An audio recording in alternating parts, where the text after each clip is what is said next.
In pro football, the factor of time will only allow a man to react to the swirls of action around him. In the locker room before a game, however, he can live those swirls 1,000 times in the loneliness of his own thoughts. 4-3 set. Hut, hut. It's a pass. It's a pass.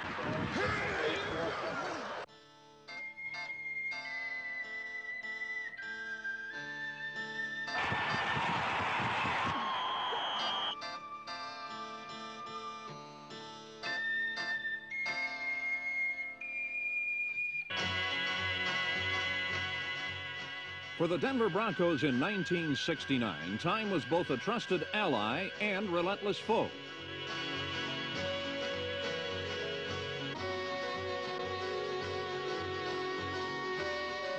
But opening day against the Boston Patriots was a time for winning. The Broncos were able to recover from the disappointment of having a touchdown called back to pull a surprise move that would turn a close game into a rout. But not every day would go this well for the Broncos. Quarterback Steve Tenzie was afforded those extra precious seconds of safety that allowed him to complete almost every pass he threw. The Broncos had possession of the ball 6 times in the first half, and Tenzie directed them to touchdowns on 4 of those occasions.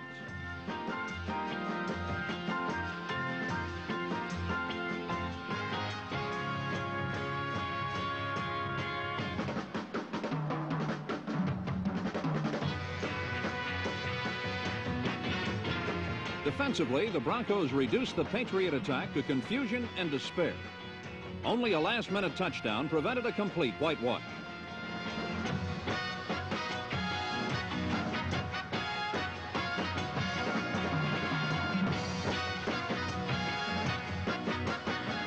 Bronco receiver Al Denson caught 2 passes for touchdowns that complemented running back Floyd Little's 105 yards rushing. The tandem Denver attack was enjoying one of its finest hours as Floyd and the Broncos captured the initial prize of the season.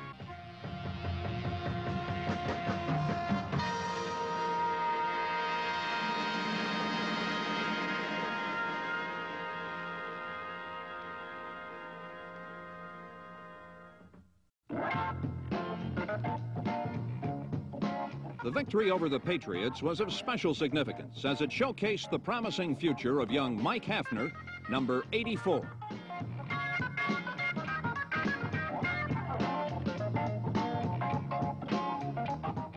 Mike somehow personifies the Broncos with his tremendous enthusiasm and desire to do all he can as soon as he can.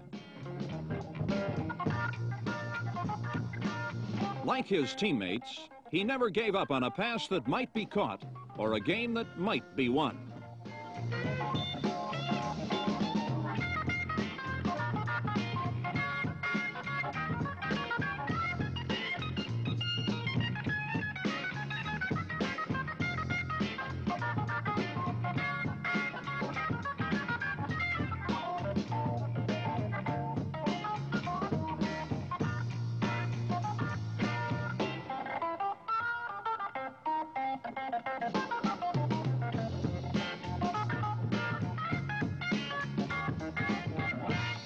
Mike was a big part of Denver's offensive long suit, its receivers. He was also part of the injury list that plagued the receiver corps all year, as he, Billy Van Heusen, Tom Beer, and Al Denson were all hurt at one time or another. Though stricken with injuries, the Broncos were able to produce yet another newcomer who filled in most favorably. He is John Embry, number 89.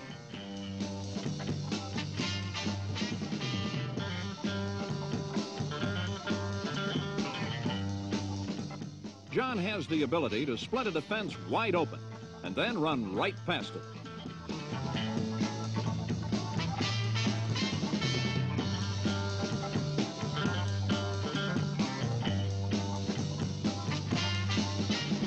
Possessing both long legs and arms, John could clutch passes out of the sky or off the ground and could sometimes outrace whole secondaries.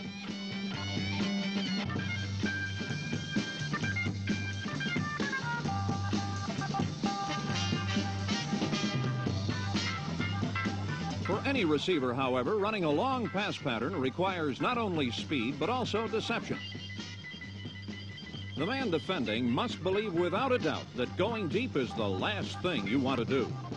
Al Denson has the ability to lull a defender into that kind of thinking, then take a quick move inside to leave him behind grasping at shadows.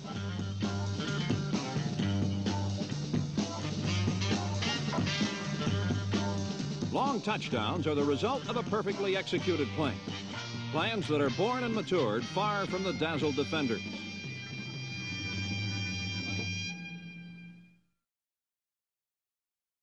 A little more pressure defense so we can get a little better shot out of it. Head coach Lou Saban, 1969 was an important year, as no longer would there be drastic lineup changes. Most of the people it takes to build a competitive team are already in a Denver uniform. The challenge now is to build on what is already here. Practice is officially over, but for Dave Costa, Jerry Inman, Pete Duranko, and Rich Jackson, it isn't over yet, because Sunday means the New York Jets, and now it's time to talk in specifics. There's one good thing about playing Namath. You know, he's not the greatest of scramblers with those knees, so I think we can maybe gamble a little more on insides and outsides like that. You know, Dad, we're going to have to put a tremendous amount of pressure on Namath. You know, you have that quick release, and we're going to have to keep our hands up to try to blind him and keep him from picking up the coverage when he's backpedaling, you know. Give that guy enough credit, though, you know, playing with two bad knees. And he's the best in the business. He can do everything. You know, I think the biggest difference between him now and a couple of years ago, he's got better play selection. He knows what it's all about. He's reading those defenses, so this makes it tough. But I've never seen a quarterback yet that can throw on his back.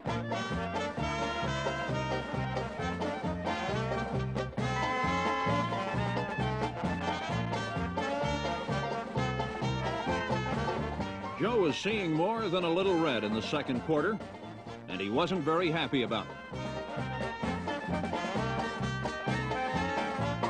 But the Broncos weren't always this successful, as in the first quarter, Namath took advantage of their fierce rush by throwing screen passes around it, and New York gained a 13-0 lead.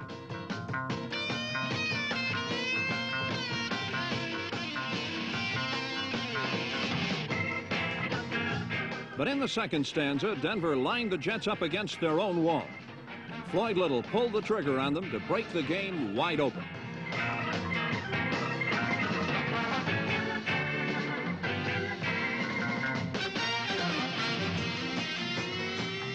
Floyd's touchdown lifted the whole team.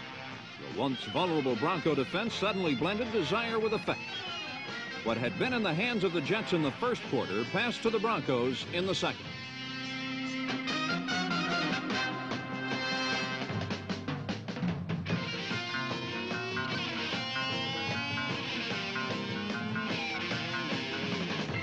Denver fans were eager and ready for this defensive reversal, but nobody was ready for what quarterback Pete Lisk and receiver Mike Hafner had in mind.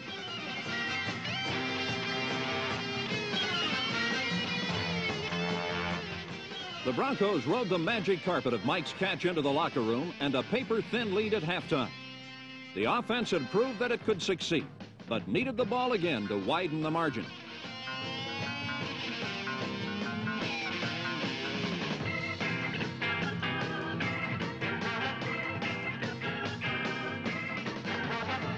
Twice in the third quarter, the defense came up with the ball, and although substantial gains were recorded, the Broncos couldn't score.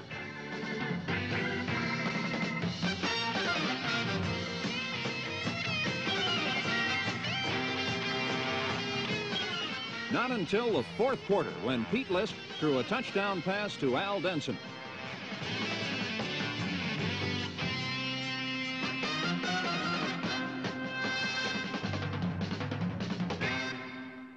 The talented Jets were denied any opportunity to score until the waning moments of the game.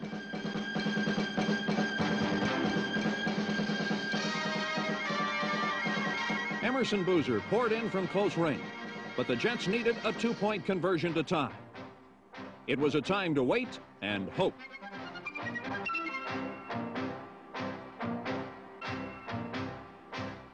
Three years in a row, Denver had beaten New York, but it would also be 3 weeks in a row before Denver won again.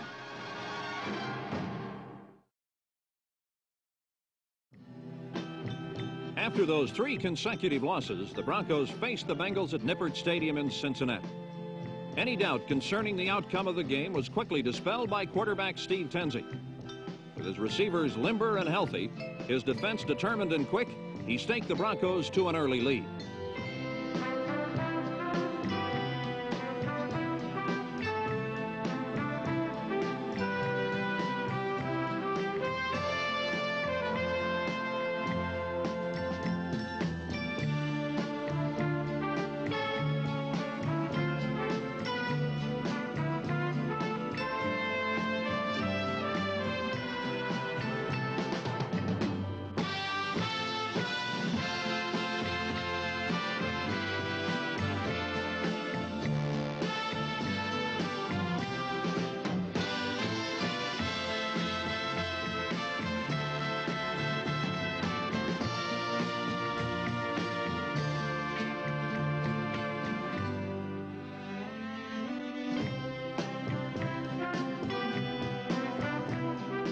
To be sure, it was a time for the velvet grace of an Al Denson touchdown.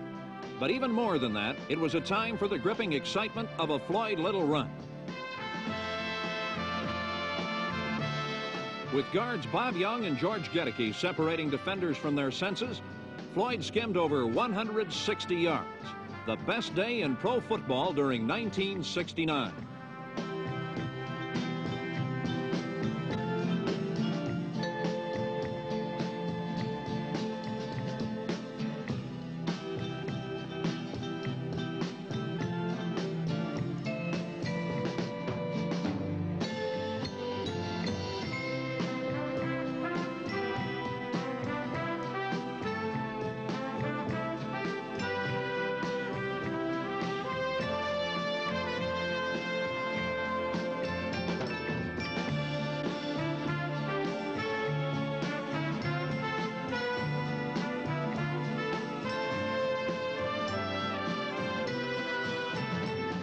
In the second half, the Bengals mounted a furious rally that temporarily stunned the high-flying Broncos. Faced with a fresh challenge, they settled the issue decisively.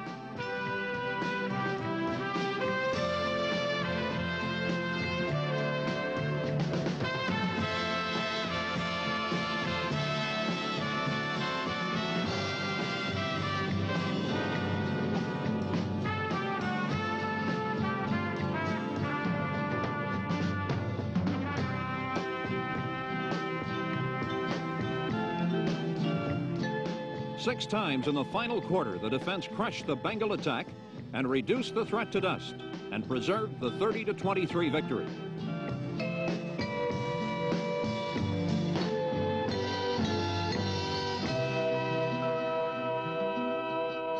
The performance of the defensive line against Cincinnati was impressive, but hardly unique. Led by all-league defensive end Rich Jackson, number 87, and captain Dave Costa, the Bronco front four often gave opposing quarterbacks and runners the taste of a high-country stampede.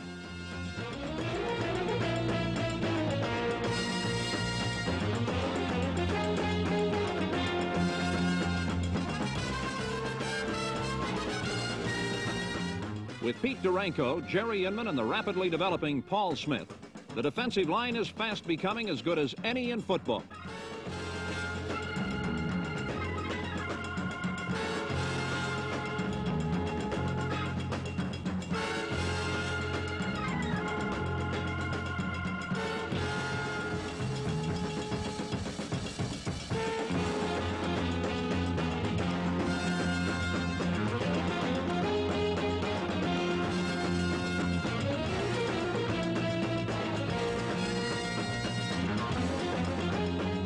Sometimes they excelled as individuals, but more often as a group. And no matter what the circumstances, they always used their heads. At home against the San Diego Chargers, the defense made Bronco football history as it calmly and without fanfare fashioned Denver's first shutout ever.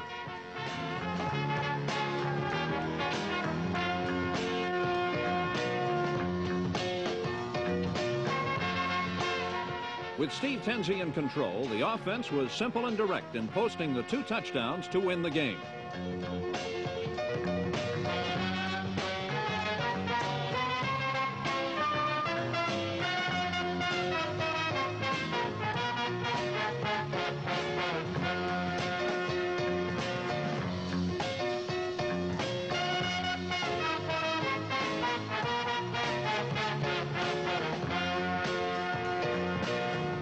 As prophetic as this victory was in Bronco football development, it was also star-crossed. This would be Floyd Little's last touchdown for 5 weeks.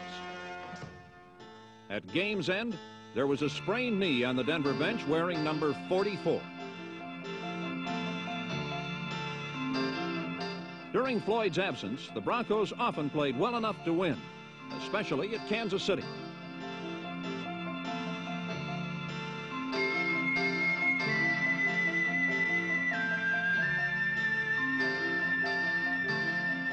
But just when they had an opponent corralled, he would escape and race away with victory.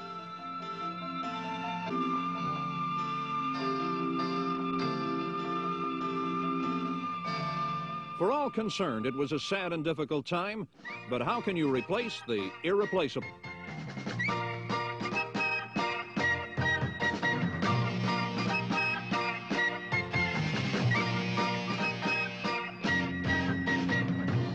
Floyd Little had vowed before the season that he would gain over 1,000 yards. He played only half the season, but still gained over 700 yards. But beyond statistics and averages, Floyd exemplifies the intangible feeling that any play can go for a touchdown at any time.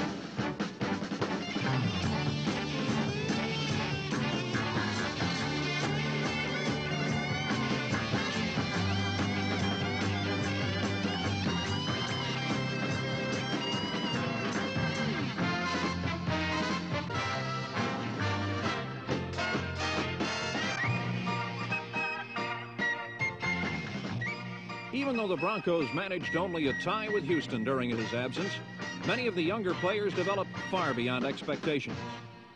The most notable example was Billy Thompson, a rookie who led the league in both kickoff and punt returns, a feat never before achieved by anyone.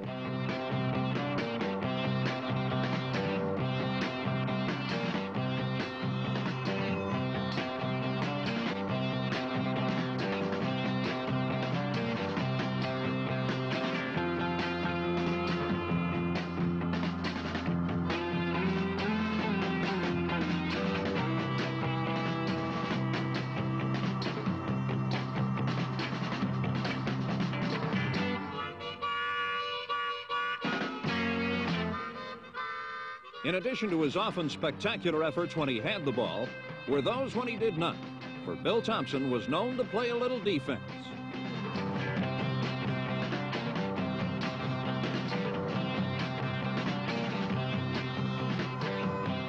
An opposing quarterback will always look at a rookie playing his position with a confident smile.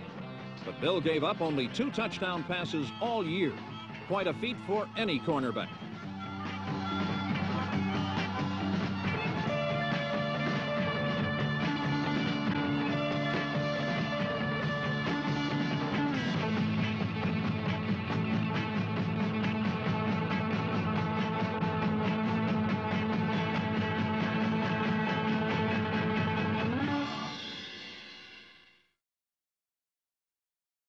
After their narrow and disappointing loss at Miami, the Broncos returned home for the season finale with Cincinnati. The Broncos were looking for more offensive consistency to finish the season a winner. The most consistent thing early in the game was Horst Muhlmann's foot, which gave the Bengals a 9-0 lead. Faced with the prospect of coming from behind, the Broncos and quarterback Pete Lisk used a varied offense that produced 2 touchdowns, enabling Denver to jump into the lead.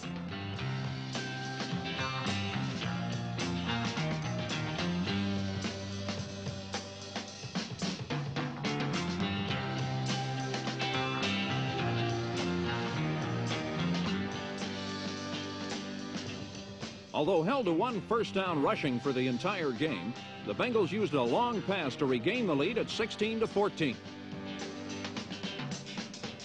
The Broncos had accomplished much during the course of the season, and a loss in this game would be a major disappointment. The Bengal touchdown proved to be Cincinnati's undoing. Determined and relentless, the defense threw up a stone wall and then hit the Bengals over the head with it.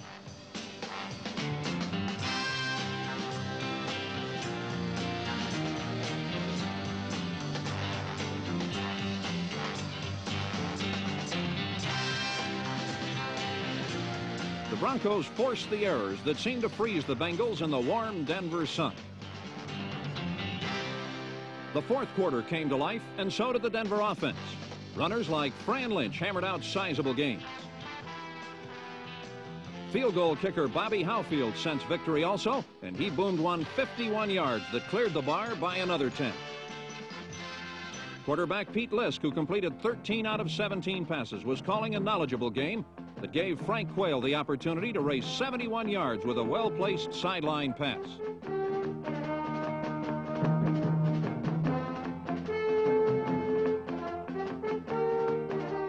Another pass to John Embry, and the game was secure. Denver fans were both thrilled and disappointed during the year, but on this day they saw a Denver club that could come from behind to victory. In 1969, the Broncos improved in almost every phase of the game, statistically and otherwise. But more importantly, they improved a factor that is beyond these things, mental toughness that will reflect itself in 1970. Statistics are fine, but you can be sure the Broncos are getting ready to prove themselves beyond these things.